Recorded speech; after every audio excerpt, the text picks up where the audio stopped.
On the morning of October 7th, alarms echoed throughout southern and central Israel, including Jerusalem. Hamas launched a large-scale invasion of Israel, officially pushing the entire nation into a state of war. In the early hours, several thousand rockets rained down on multiple Israeli cities, with targets as distant as 75 kilometers away, including Jerusalem. All of these rockets were fired from a place known as Gaza, an area that has been a long-standing adversary of Israel. The conflict between Israel and Hamas traces its origins back to the beginning of the Israeli-Palestinian conflict. We'll provide a brief explanation of this in the latter part of the video. Hamas woke up the people of Israel with thousands of rockets. Israeli military outposts, weaponry, and communication equipment near the border became targets. They also destroyed parts of the border fences. This intense barrage left Israel in a state of chaos, providing ideal cover for Hamas gunmen. Hamas terrorists on the ground took the opportunity to attack border checkpoints and overpower Israeli troops stationed there. This preemptive strike aimed to reduce resistance when invading Israel. They used bulldozers to dismantle other border wire fences, turning the iron wall defending Israel into a vulnerable cage. Hamas launched a multi-pronged invasion of Israel by land, sea, and air. In the Mediterranean, some were seen driving speedboats, while others used gliders for airborne entry. 9 neighboring areas near Gaza quickly fell into the hands of Hamas. Among these gunmen, documents were found with a chilling directive, aimed to kill as many people as possible. One of the most horrifying incidents involved a massacre in a desert town. Originally, there were 3,000 people gathered for a music concert, enjoying themselves to the fullest. At dawn, the organizers noticed signs of gunfire and promptly halted the concert, evacuating the crowd. However, when Hamas gunmen arrived, the audience's confusion turned into terror. With no cover in the open terrain, many people were killed in a random crossfire, while others were abducted by armed militants. These scenes unfolded across southern Israel, and when local residents woke up, they found terrorists at their doorstep. Tragically, entire families were killed in some instances. Many buildings were reduced to rubble, and even police stations were not spared. Hostages were paraded in vehicles through the streets. Hamas indicated that they would take these hostages back to Gaza and later use them for exchanges with Israel. Israel was thrown into chaos by this shocking attack, and the mastermind behind this terror plot officially declared war. October 7th was described as the deadliest day for casualties in Israel in nearly 50 years. This terror attack claimed the lives of over 1,000 Israelis. Israel, of course, would not sit idly by. Many Israelis who were initially celebrating the Jewish holiday suddenly found themselves under attack, and the entire country had no time to react. Many locals, upon hearing the sirens, had no choice but to stay home and watch the situation unfold on television. In the beginning, the Israeli military evacuated towns near Gaza. As of today, Israel claims to have regained control of most areas, but Hamas disputes this. Regardless, Israelis believe that this cannot be the end of the matter. Israeli fighter jets retaliated with bombings on Gaza, causing casualties among the Palestinian population equivalent to those on the Israeli side. The Israeli military decided to show no mercy and launched airstrikes on Gaza, which is an area sandwiched between Israel and Egypt, with a current population of 2.3 million. It is one of the most densely populated places on Earth, with the majority of its residents living in poverty. 80% of the people rely on international aid. For years, Israel and Egypt have enforced strict blockades, limiting movement in and out of Gaza, trapping its people inside, and earning it the title of the world's largest open-air prison. This place was already a living hell, and now it has openly provoked Israel. The Palestinians inside are facing unprecedented bombardment, and it includes a significant civilian population, including many children. 65% of the population is under the age of 24. Israel claims to be targeting Hamas strongholds, and they provide warnings to local civilians before launching their attacks. However, as bullets have no eyes, it's difficult to avoid civilian casualties. Many countries around the world have condemned this situation, emphasizing that this doesn't justify putting innocent civilians at risk. In response, Israel has imposed a siege on Gaza, sealing off all border entry and exit points, cutting off supplies, water, resources, and electricity. People inside cannot even charge their phones, let alone access news and information. As a result, Gaza is currently facing a severe humanitarian crisis. Israel has declared that they will not lift the blockade until the hostages are released. They have also called on the general civilian population in Gaza to leave the northern part within a day and head south, warning of dire consequences for those who do not comply. However, evacuating over 1 million people within such a short time frame is virtually impossible. Currently, the Israeli military is preparing at the border, and many experts believe that a ground invasion into Gaza is becoming increasingly likely and necessary. As reports about the dire situation of the people in Gaza continue to emerge, the voices in support of the Palestinian people are growing louder. Many people believe that Hamas is Hamas and Palestine is Palestine. Responding to terrorists does not mean burying the entire 2 million Gaza civilians. Right now, the most crucial task is to bring in relief supplies. There are only 2 possible routes for this. One is through Israel, but they have made it conditional on a southern retreat, which has not been agreed upon yet. The other option is through Egypt's Rafah crossing, which has historically been closed. After the United States sent representatives to mediate, there is a chance that Egypt may open this passage for emergency relief supplies and allow American citizens with dual nationality to leave this hellish situation. This could be seen as a glimmer of hope for those who have been trapped here for so many days. However, this passage does not allow Palestinians to cross, as Egypt is not interested in receiving refugees. At the Gaza border, many Israeli troops are prepared to potentially eliminate Hamas, and it appears that a direct ground invasion into Gaza is just a matter of time. The situation in the north is also not optimistic. Since the conflict between Israel and Hamas erupted, there have been missile exchanges with Islamic militant group Hezbollah in Lebanon along the border. Currently, there are reports that Israel has begun evacuating residents from the border, indicating preparations for a potential new front. As of now, there have been 3,000 Palestinians and 1,400 Israelis killed, and Hamas claims to have taken 250 hostages, impacting countless families. Secretary of State recently flew over to try and defuse the situation, and even President Biden is scheduled to visit Israel and meet with the Israeli Prime Minister. However, with such a significant and complex crisis, nobody can predict how it will ultimately conclude.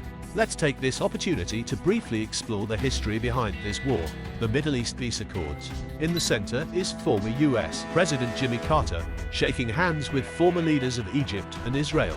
There was a similar occasion in 1993 with leaders of the US and Israel, but this time it also included the Palestinians. Both of these were highly controversial historical moments, aimed at stabilizing the Middle East for decades to come. These 5 individuals were awarded the Nobel Peace Prize for their efforts, but 2 of them were assassinated. These hard-fought accords were torn apart by an armed group last week. Why is maintaining peace in the Middle East nearly an impossible task, and what does it have to do with the Israeli-Palestinian conflict? Focusing on the ongoing atrocities against the Palestinian people in the Gaza Strip, the nature of the conflict is deeply rooted and highly complex. Israel's introduction. The entire chaos stems from a small piece of land in the Middle East, which is believed to be the birthplace of Jesus, the place where the Islamic prophet Muhammad ascended to heaven, and the origin of Judaism. Therefore, Israel is considered the holiest place on earth. However, since the 16th century, this region was known as Palestine. Back then, Palestine was just one region within the Ottoman Empire until World War I began. The Hussein McMan Correspondence. Based on this multicultural empire, which had a significant Arab population during the war, there was a secret correspondence between the British and the local Arab leader, Hussein. This individual is different from Saddam Hussein. He said that if you call for an Arab uprising against the Ottomans, after the war, we will recognize a unified Arab independent state. The Arabs themselves were already discontent with the Ottoman Empire, so they agreed. The Ottomans were conquered in just 2 years, and Hussein naturally inherited the entire region. However, he couldn't have known that the British and the French had secretly made deals. They had no intention of handing over the land to Arab rule, but instead planned to divide it. This was to expand their own influence in the Middle East.